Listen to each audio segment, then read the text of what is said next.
Vi er en gruppe fra 2T, som har været på studietur i Malaga for at undersøge vinproduktion. Vin er en alkoholisk druesaft, hvor at mosten fra druerne har fået lov til at gære. Der er mange forhold, der har stor indflydelse eller betydning for det endelige resultat af vinen.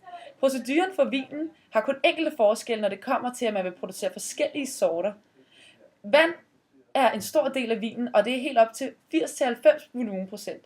Vin består altså også af etanol, som er fra 10-14 volumenprocent, og de sidste procenter er så farvestoffer, salte, reststoffer, garvesyre og aromastoffer. De sidste tre, altså reststoffer, garvesyre og aromastoffer, har en helt speciel betydning, fordi de har en stor indflydelse på det smagsmæssige. Vi har valgt at putte fokus på selve produktionen og forskellene ved produktion af rødvin og hvidvin.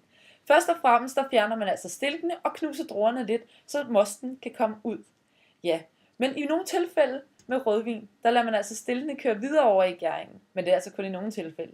Ved produktionen af hvidvin, der tilsætter man altså pestinase, altså et enzym, som går ind og nedbryder cellevæggene, så mosten nemmere kan komme ud.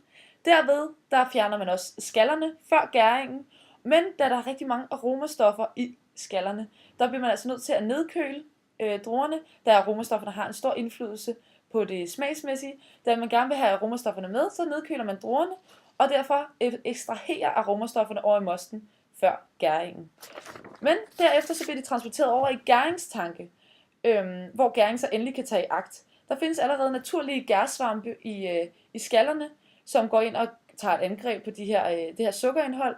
Men da man har fjernet skallerne, så er man nødt til at tilsætte nogle af de kunstige gær, som så kan gå ind og tage i akt ved sukkerindholdet i druerne. Og det her, det er så vores reaktionsskema, som så viser, at sukkerindholdet i druerne, det bliver til etanol og kuldioxid.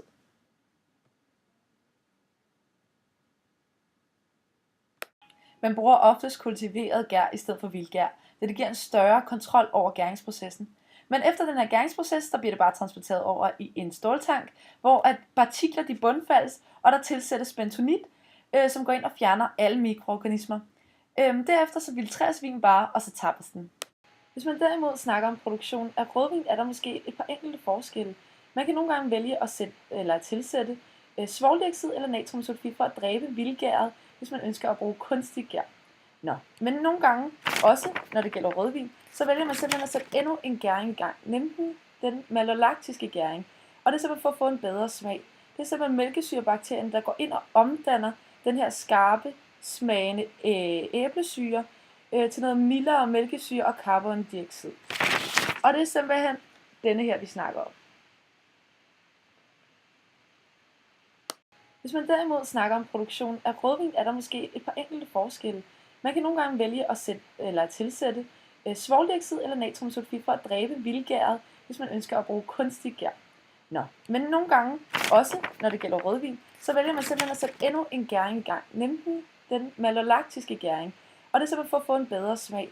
Det er simpelthen mælkesyrebakterien, der går ind og omdanner den her skarpe, smagende æblesyre til noget mildere mælkesyre og carbondioxid. Og det er simpelthen denne her, vi snakker om.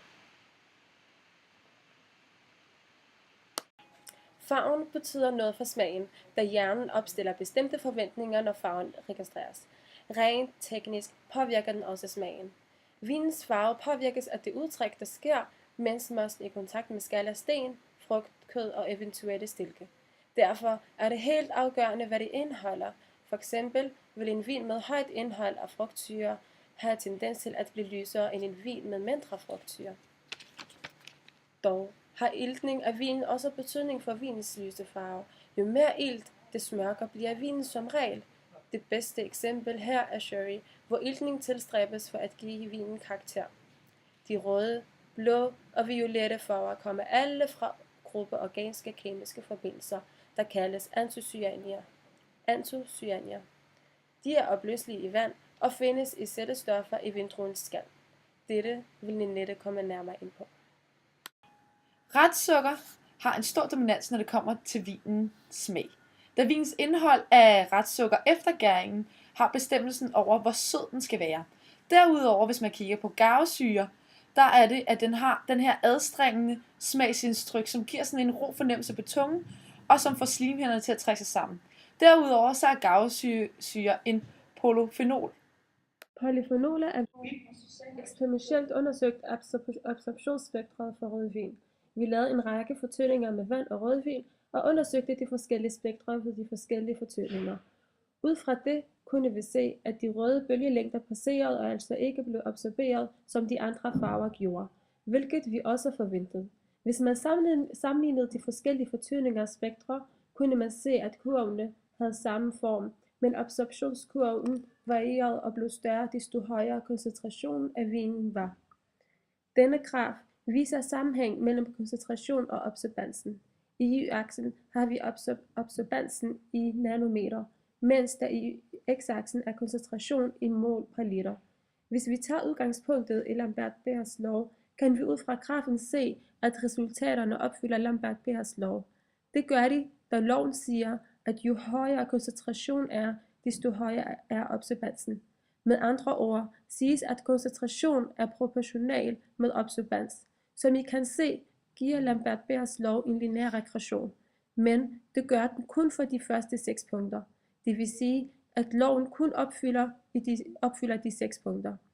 Det er grunden til, at vi ikke har valgt at tage de sidste 2 punkter med, da det ikke vil ligge på den rette linje, og dermed ikke opfylder loven.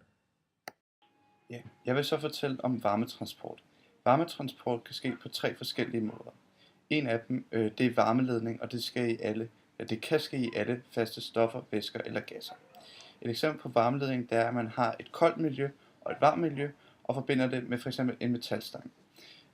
Så vil der overføres energi fra det varme element til det kolde element, og den energi, der bliver afsat fra det varme element til det kolde element, er proportionalt med tværsnitsarealet af f.eks. metalstangen, og omvendt proportionalt med længden.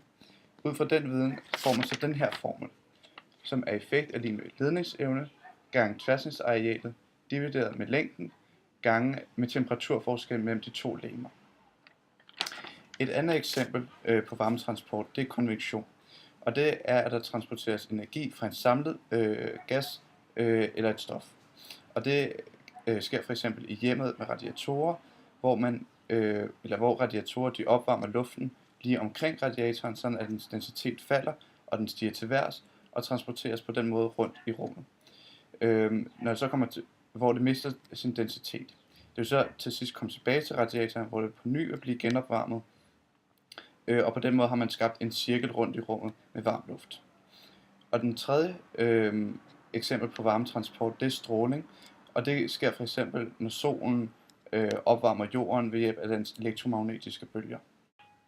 Ja, jeg vil så forklare om et forsøg, vi har lavet med 2 vinflasker, som begge to skulle stå ude i solen og modtage varme, men hvor den ene var dækket af vådt avispapir. Det er sådan, at begge flaskerne de bliver opvarmet, og der vil opstå en temperaturforskel mellem ydersiden af flasken og centrum af flasken. For at udligne den her temperaturforskel vil det ydersiden af flasken transportere energi ind til centrum af flasken.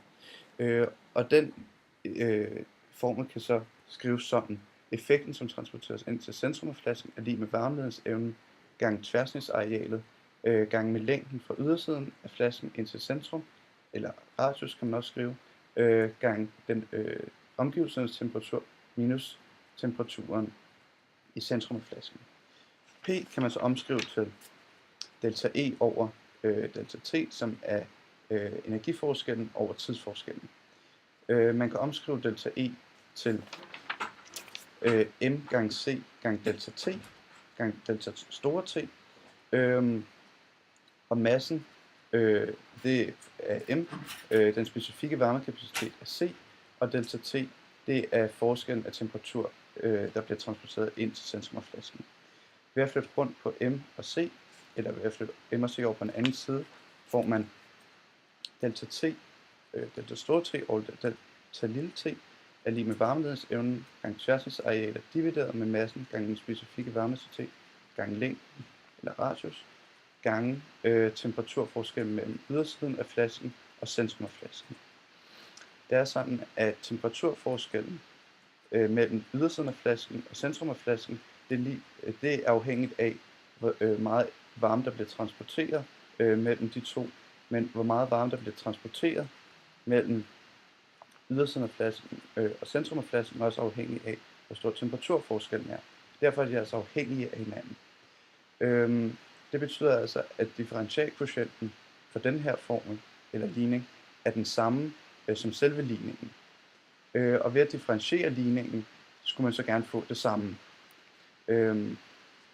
Og en sådan formel, hvor differentialkvotienten og formlen er den samme, det er en eksponentiel funktion. Derfor er grafen for, hvor meget energi der bliver afsat ind til flasken, eksponentiel og ikke lineær. Tak for jeres opmærksomhed.